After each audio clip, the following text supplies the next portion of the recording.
واش عمرك تخيلتي سبتة ومنيليا يرجعوا للمغرب؟ شوية ديال الصبر، راه الموضوع سخون بزاف. دابا في إسبانيا طلع واحد الأخبار اللي خلعهم كاملين، كيقولوا فيه بأن المغرب ممكن يتحرك باش يطالب بسبتة ومنيليا وحتى بعض الجزر. والأخطر من هاد الشي، كيهضروا على مساعدة بريطانية. ولكن واش واقع هاد الشي بصح ولا غير تهويل سياسي؟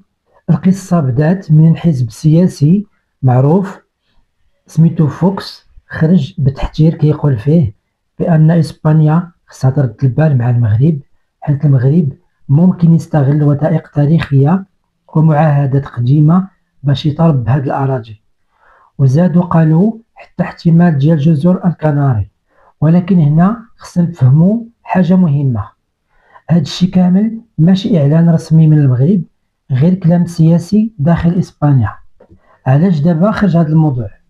ببساطة كاين ضغط سياسي داخلي في إسبانيا، وكاين واحد الخلافات سياسية كبيرة، وحتى العلاقات الدولية داخلة في الموضوع، خصوصا مع تغير في المواقف العالمية. ومن جهة أخرى المغرب في هاد السنوات ولا رقم صعيب، الاقتصاد ديالو بدا كيكبر، علاقات قوية ولات مع دول كبرى، حضور سياسي قوي في الساحة الدولية. وهذا كامل كيخلي أي موضوع ديال السيادة يرجع للنقاش. دابا نجاوبو على السؤال الكبير، واش المغرب ناوي يرجع سبتة ومنيليا؟ الحقيقة هي المغرب ديما كيعتبرهم أراضي مغربية، ولكن كيتعامل مع الملف بطريقة دبلوماسية وهادئة. يعني ما كاين حتى شي تحرك عسكري ولا إعلان رسمي في هذا الاتجاه.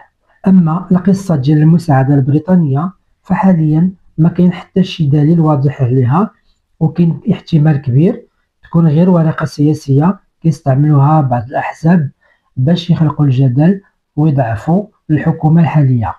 ولكن كاينة حاجة مؤكدة، ملف سبتة ومنيليا مازال ما تسدش، وممكن نرجع في أي وقت ويولي حديث الساعة من جديد. دابا السؤال لكم، واش كتظنوا أن المغرب يقدر يرجع سبتة ومنيليا، ولا هادشي غير كلام سياسي وكلام خاوي؟ كتبوا لي الرأي تاعكم في الكومنتات، وما تنساوش ديروا اللايك والسبسكرايب، حيت اللي جاي غادي يكون أخطر. والسلام عليكم.